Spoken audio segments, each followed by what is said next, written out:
আসসালামু আলাইকুম ওয়া রাহমাতুল্লাহি ওয়া বারাকাতুহু। প্রিয় ভাই ও বন্ধুরা, কেমন আছেন? আশা করি সবাই ভালো আছেন। দেশ ও প্রবাস থেকে যারাই এই মুহূর্তে ভিডিওটি দেখতেছেন, আমার পক্ষ থেকে রইল আপনাদের জন্য আন্তরিক মোবারকবাদ।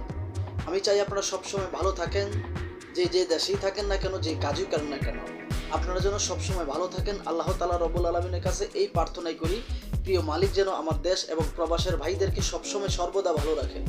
তো প্রতিদিনের মতো আজকে আবারও চলে আসলাম নতুন একটা ভিডিও নিয়ে, যে ভিডিওতে থাকবে গুরুত্বপূর্ণ কিছু তথ্য। আশা করি ধৈর্য সহকারে পুরো ভিডিওটি দেখে আপনার মূল্যবান মতামত ভিডিওর কমেন্ট বক্সে লিখে যাবেন।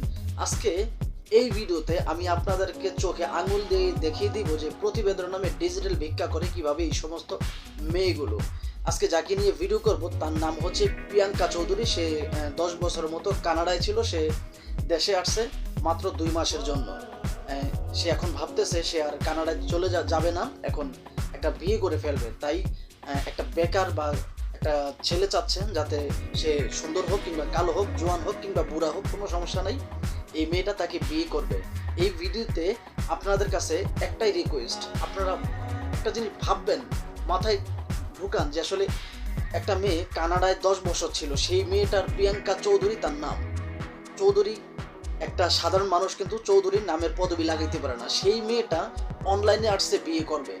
এটা আপনাদের মাথায় ঢোকান যে আসলে মেয়েরা প্রতিবেদন নামে ডিজিটাল ভিক্ষা করে কিভাবে, প্রবাসীদেরকে কিভাবে দেউলিয়া করে দিচ্ছে। আপনারা এই জিনিসটা একটু খেয়াল করেন।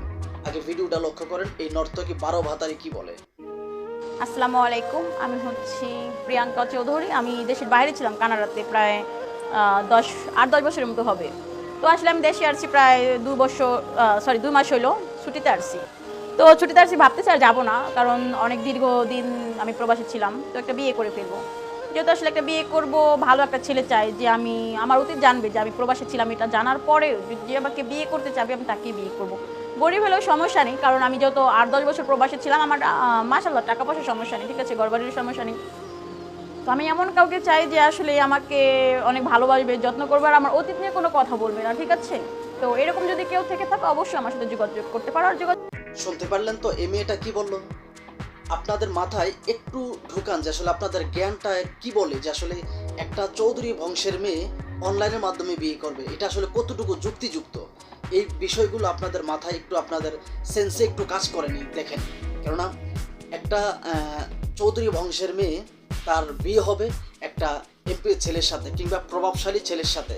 সেই মেয়ে সে আসতেছে, সে চাচ্ছে এখন অনলাইনের মাধ্যমে বিয়ে করবে। এই কথাগুলো কতটুকু যুক্তিযুক্ত? আর যে ইউটিউবারগুলো তার ইন্টারভিউ নিচ্ছে বা ভিডিও করতেছে, আপনি একটা জিনিস খেয়াল করেন যে এই মেয়েটা কিন্তু এদিক ওদিক তাকাচ্ছে, এবং যে ইউটিউবার দালালটা ওই দালালের দিকে তাকাচ্ছে যে আসলে এই মেয়ের কথাগুলো হয় কি না। এই বিষয়গুলো আপনারা খেয়াল করেন। ওরা হচ্ছে আসলে একটা নারী চক্র, আর যে ইউটিউবারগুলো ওরা হচ্ছে একটা দালাল। কেননা আপনার একজন মানুষের কাছে এত নারী নাই যে এই দালালটার কাছে যতগুলো নারী আছে, ওরা তো হচ্ছে একটা নারী ব্যবসায়ী। আমার মনে হয় ওরা আবাসিক হোটেলের দালাল। আবাসিক হোটেলের দালাল যদি না হতো, তাহলে এত নারী ওদের কাছে আসে কোত্থেকে? আর সবসময় এই সমস্ত মেয়েগুলো কিন্তু ইউটিউব কর্তৃপক্ষের নাম্বার দেয় যাতে আপনার ধান্দা করতে সুবিধা হয়। একটা ইউটিউবার যদি আপনার সেখান থেকে কিছু ফায়দা নিতে পারে তাহলে সমস্যা কি? এবং সে ফায়দা নিয়ে যখন মেয়েটা নাম্বার দেয়, তখন বাকি ফায়দাটা, বাকি স্বার্থটা মেয়েটা হাসিল করে। এই জিনিসটা আপনারা বুঝেন।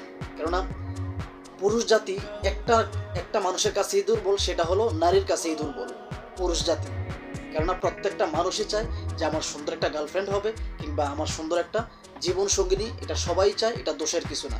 আমি চাই, আপনি চাই, পৃথিবীতে যত মানুষ আছে, যতগুলো ছেলে আছে, প্রত্যেকটা ছেলে চায় যে আমার একটা লাইফ পার্টনার আমার মনের মতো হবে, সুন্দর হবে, স্মার্ট হবে, বডি ফিটনেস ভালো হবে।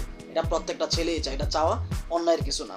কিন্তু আপনার চাওয়াটা যদি এই মেয়েগুলো আপনার সেই চাওয়াটা নিয়েই যদি সে আপনার কাছ থেকে ফায়দা লোটার চেষ্টা করে, তাহলে সেটা অন্যায়। কারণ এই মেয়েদের কাজই হচ্ছে এটা, যে আসলে ভিডিও করা। আর যেই সমস্ত মেয়েগুলো বেশি মিথ্যা কথা বলতে পারে, সেই মেয়েগুলোর ডিমান্ড একটু বেশি। যেই মেয়েগুলোর একটু বডি ফিটনেস বা চেহারা একটু বেশি সুন্দর, তাদের ডিমান্ড একটু বেশি। প্রত্যেকটা ভিডিওতে যে ইউটিউবারগুলো সেই মেয়েদেরকে 500 থেকে 1000, 1000 থেকে 2000 টাকা করে প্রত্যেকটা ভিডিওতে দেয়। এবং কোনো মেয়ে যদি 50 টাকা ধান্দা করতে পারে কোনো প্রবাসীদের কাছ থেকে, সেই মেয়েটার কাছ থেকে 50% ভাগ কিন্তু ওই ইউটিউবার দালালটা পায়।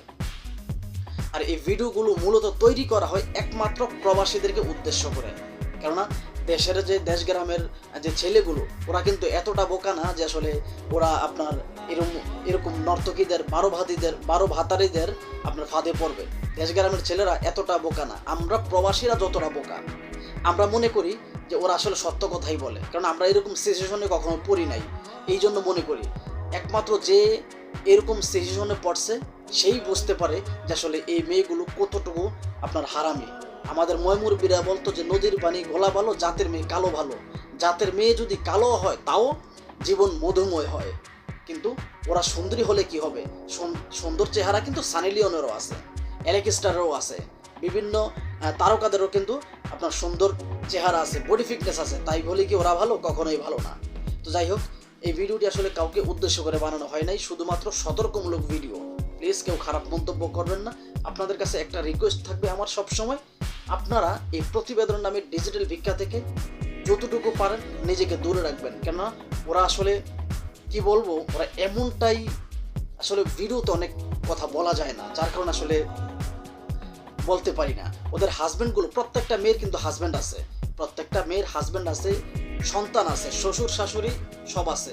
তারপরেও কেন এরকম অনৈতিক কাজে নিজেকে লিপ্ত করছে আসলে জানি না। ওদের হাজবেন্ডগুলো আমার মনে হয় লিঙ্গ সারা সিংহ। ওদের যদি লিঙ্গই থাকতো তাহলে কখনোই নিজের স্ত্রীকে হাজার হাজার লক্ষ লক্ষ মানুষের সামনে প্রেজেন্ট করতো না। ওর চেহারাটা কিন্তু লক্ষ লক্ষ মানুষ দেখতেছে আর বাজে মন্তব্য করতেছে। ভালো থাকবেন। ভিডিওটি ভালো লাগলে লাইক, কমেন্ট, শেয়ার এবং চ্যানেলটি সাবস্ক্রাইব করে আপনাদের পাশে থাকার সুযোগ দেবেন। আল্লাহ হাফেজ।